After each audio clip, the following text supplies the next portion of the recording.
नमस्कार, आप देख रहे हैं हम सब मीडिया और अभी हमारे साथ एक स्पिरिचुअल कोच मौजूद हैं और हम इनसे जो बात करने जा रहे हैं, इसके पीछे मेरा मकसद ये है कि आज जो हम देख रहे हैं, जो धार्मिक समन्वय है, उसका अभाव दिख रहा है। ख़ास करके देश में इस तरह का माहौल दिख रहा है कि धर्म के नाम पर टकराहट ज़्यादा दिख रही है। और ऐसे में धार्मिक समन्वय की बातें ये जो है इसके ऊपर चर्चा होना ज़्यादा ज़रूरी है और सबसे पहले हम इनका नाम जानेंगे। आपका नाम?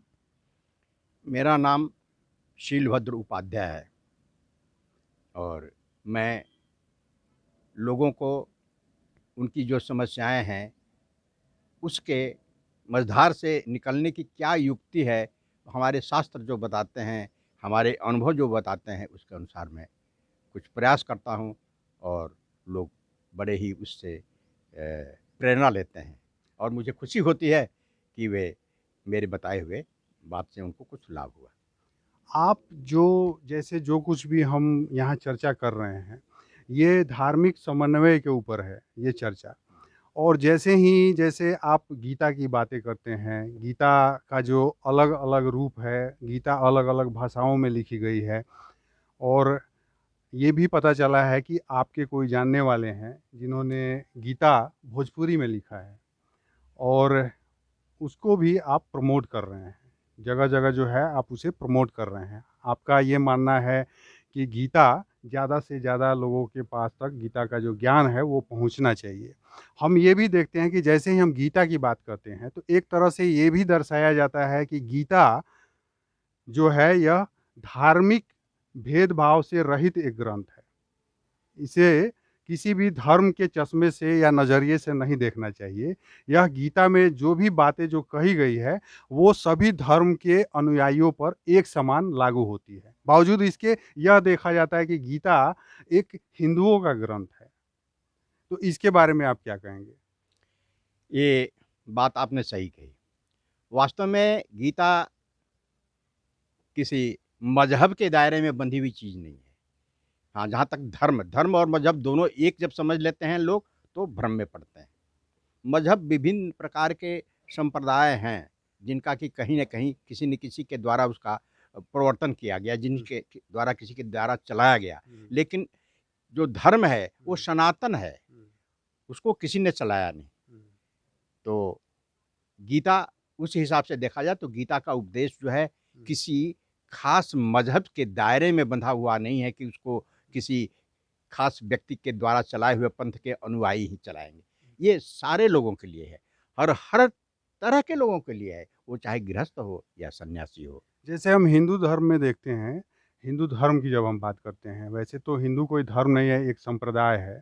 ऐसा माना जाता है कि हिंदुस्तान में रहने वाले जो भी निवासी हैं, वे सभी हिंदू हैं। लेकिन यह भी एक नज़रिया हो जाता है, माना जाता है कि यह एक नज़रिए की बात है। हिंदू अगर धर्म है, तो इस नज़रिए से अगर हम बात करते हैं, तो यह बात सामने आती है कि पहले शैव और वैष्णव और ऐसे कई मत रहे, वैदिक मत रहे, ऐसे कई मत रहे हैं, जो जिनके बीच में भी जो है टकराहट देखने को मिली और फिर उनके बीच जो है एक धार्मिक समन्वय स्थापित की गई, जिसके द्वारा यह प्रमाणित किया गया कि ये सभी धर्म या जो भी जितने भी मत हैं, ये सभी एक हैं और सभी मिलकर जो है एक सनातन धर्म के रूप में जाने जाते हैं। और उसके आधार पर अगर हम देखें तो भगवान श्री कृष्ण बहुत पहले ऐसा माना जाता है, कुछ इतिहास भी इस बात के गवाह हैं कि भगवान श्री कृष्ण के बारे में ये बताया जाता है कि गुप्त वंश से पहले वे एक महापुरुष के रूप में देखे जाते थे। लेकिन गुप्त वंश में उनके बारे में बहुत सी रचनाएँ की गई, बहुत कुछ लिखा गया और उसके बाद जो है उन्हें एक भगवान की तरह उपाधि दी गई। वही बातें बहुत जगह आती हैं। महात्मा गांधी के बारे में भी अगर हम कहें तो इस सदी में ऐसा दिखता है कि महात्मा गांधी भी एक महापुरुष हैं, कोई-कोई उन्हें भगवान भी मानता है। लेकिन जितने भी ये लोग हैं, जो भी जब भी चर्चा किए, जो भी महापुरुष जब भी चर्चा किए हैं, तो ये धर्म के नज़रिए से नहीं, धर्म के भेदभाव से हटते हुए चर्चा किए हैं। बावजूद इसके हम यह देखते हैं कि लोग उन्हें किसी एक ख़ास धर्म से जोड़कर देखते हैं। तो इसके बारे में आप क्या कहेंगे? वैसे आपने जो कहा एक हिंदू एक संप्रदाय या इस ढंग के जो भी है, ये सब कुछ शब्दावलियाँ हैं, कुछ परिभाषाएँ हैं जो कुछ निहित स्वार्थ से प्रेरित लोगों ने इसको गढ़ के रखा है। नहीं तो वास्तव में यह जो है सनातन धर्म का कोई और छोर नहीं है, ये विशाल है और ये कब से है और कब तक का है ये नहीं, ये अनादि है और अनंत है। अब जहाँ तक बात रही कि लोगों के मत, विभिन्न प्रकार के मत की, तो ये बात है हमारे सनातन धर्म में 6 शास्त्रों की बात है, छठ दर्शन, 6 प्रकार के दर्शन हैं। तो एकम सद्विप्रा बहवः वदन्ति, एक ही वो तत्व है जिसको कि हमारे मनीषियों ने विभिन्न प्रकार से उसको व्यक्त किया है। इसलिए इसके आधार पर अब एक ही पानी है, उसी को कोई जल कह रहा है और कोई अंग्रेजी में वाटर कह रहा है, कोई आब कह रहा है, तो इसके कारण से वो पानी जो है अलग अलग नहीं हो गया। तो वो बात है। तो इसलिए अच्छा, हम यहाँ ये भी एक चर्चा करें, जो गीता है, गीता का जो ज्ञान है, वास्तव में इसका महत्व हमें दिखता है, चूँकि गांधी भी अपने एक हाथ में गीता लेकर चला करते थे। प्रधानमंत्री मोदी के बारे में भी यह देखा जाता है कि जहाँ भी जाते हैं गीता को प्रमोट करना, बहुत बार ऐसा देखा गया, जो अंतर्राष्ट्रीय मंच है वहाँ भी गीता के बारे में कुछ बताना। तो ये सब कुछ भी जो है एक भोजपुरी में अगर किसी ने कोई लिखा है बुक के रूप में, जो आपके जानने वाले हैं, तो उनके बारे में चर्चा कीजिए कि उनका क्या मकसद है और उन्होंने क्यों लिखा, इसके बारे में कुछ बताएं हमारे दर्शकों को। हाँ, ऐसा है कि सनातन धर्म में गीता और रामायण आज के युग में एक ऐसी पुस्तक है जो कि हर घर में, हर सनातन धर्मी के घर में वो रखी जाती है। जो नहीं जानते हैं, समझते हैं, वो भी उसको पूजने के लिए पूज्य है, इस कारण से उसको रखते हैं। लेकिन जहाँ तक रामायण है, उसको तो संस्कृत में होने के बाद में गोस्वामी तुलसीदास जी ने उसका जो है रूपांतर कर दिया, लेकिन गीता रामचरितमानस के रूप में, जिसके कारण से बहुत सारे लोग उसको पढ़ते भी हैं। लेकिन गीता एक ऐसी पुस्तक रही जिसका कि संस्कृत में मूल रूप है और उसको अन्य जो हिंदी भाषा भाषी भोजपुरी वाले लोग उसको समझ नहीं पाते थे।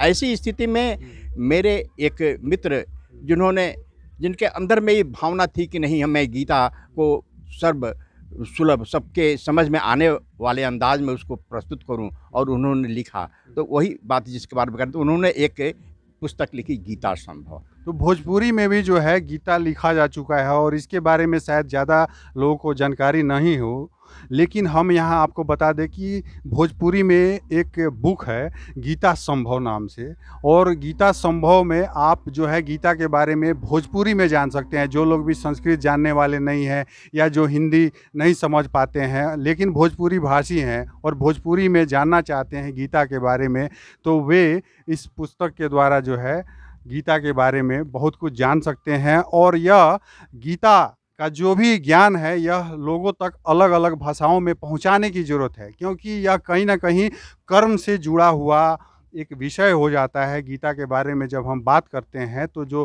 कर्म हम किस तरह से करें इसके बारे में ज़्यादा करके जो चर्चा की गई है, और इसके बारे में हम यहाँ आपसे और जानकारी लेना चाहेंगे। इस बुक के बारे में आप बताएं हमारे दर्शकों को, विशेषकर इसी बुक के बारे में जो भोजपुरी में है। गीता पर जो लिखी गई जो पुस्तक है जिसके बारे में आप चर्चा कर रहे हैं, वो ये पुस्तक है जिसपे गीता संभव, इसको लिखा है पुरुषोत्तम नारायण तिवारी ने।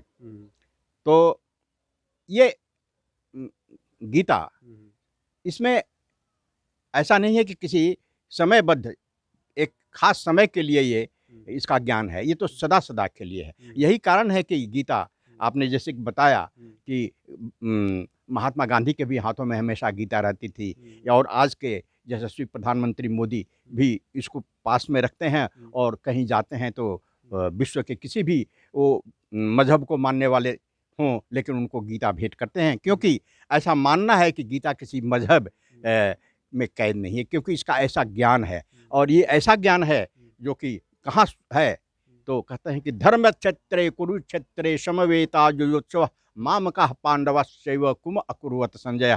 ये जो है पहला श्लोक है जिसको कि हमारे तिवारी जी ने अपने भोजपुरी में लिखा है कि धर्म क्षेत्र, धर्म कर्म के क्षेत्र में कर्ण युद्ध घनघोर, खड़े हुए कही भांति दल, पांडु पुत्र और मोर। तो ये है गीता का, उन्होंने संस्कृत का हिंदी किया। गीता की महिमा, गीता सुगीता कर्तव्य किन्मय शास्त्र विस्तार है, ऐसे कह करके सर्वोपनिषदो गावः दुग्धा गोपाल नंदन। संस्कृत का उन्होंने हिंदी किया है। हाँ, उसका उन्होंने हिंदी किया है। और फिर भोजपुरी में जो है, हाँ, तो भोजपुरी उसके में बारे उसका में। जो है कुछ है कि सब उपनिषद के गैया बनावे ई, दुधवा कन्हैया दूही अमृत चखावे, पार्थ बछरुआ उठा पोछ पियले जब, फेंकल धनुहिया जे चट दे उठावे। एक ही शास्त्र ऐसन आ एक ही कन्हैया जे, एक ही मंत्र गीता अर्जुन के सुनावे, धावे ल काहे एने ओने पुरुषोत्तम तू, काहे न गीता में गोता लगावे। तो इस प्रकार जबकि धर्म क्षेत्र कुरुक्षेत्र के मैदान में भगवान कृष्ण ने अर्जुन को दोनों दलों के युद्ध के इच्छुक दोनों दलों कौरव और पांडवों के बीच में पहुंचाकर अपना रथ और कहा कि देखो तुम्हें किससे युद्ध करना है। तो उन्हें देख करके, सामने में अपने ही स्वजनों को देख करके मोह में भ्रमित अर्जुन का पूरा शरीर कांपने लगा, उनके शरीर से पसीना छूटने लगा और उनके हाथ से गांडू छूटने लगा और बोले कि, अब उसका उन्होंने भोजपुरी में जो दिल को छू लेने वाली भाषा है, देखिए कि मांगी के खइबो चाहे भूखे रह जइबो हम, नाही चाही महल अटारी ये मुरारी जी, निज लोगवन के मारी दू बीता जमीन लागी, पाप के हो खब अधिकारी ये मुरारी जी, कौनो जतन लाई रउई अब समझाई, दोनों दल युद्ध के कगारी ये मुरारी जी, गुरु पे चलाई बान नरक में हुई बास लुती बन गई चिनगारी ये मुरारी जी। ऐसा कहते हुए जब कृष्ण ने देखा कि अर्जुन ऐसा कह करके युद्ध से भाग रहा है। यह एक भाव है जो भोजपुरी भाषी लोग हैं वे इसी घटना को किस रूप में देखते हैं अपनी भाषा में, क्योंकि हम जो भी सोचते हैं अपनी मातृभाषा जो होती है, जो हम बोलने वाले होते हैं, उसी भाषा में हम सोचते हैं, समझते हैं। और इस तरह से इन्होंने जो है ये जो कुछ भी बातें लिखी है ये समझने लायक है। और भोजपुरी भाषी लोगों के लिए यह बात बताते हुए मैं ये बताना चाहूँगा कि गीता संभव नाम का जो ये बुक है ये आप ज़रूर पढ़ें। आप देखते रहिए हम सब मीडिया। नमस्कार।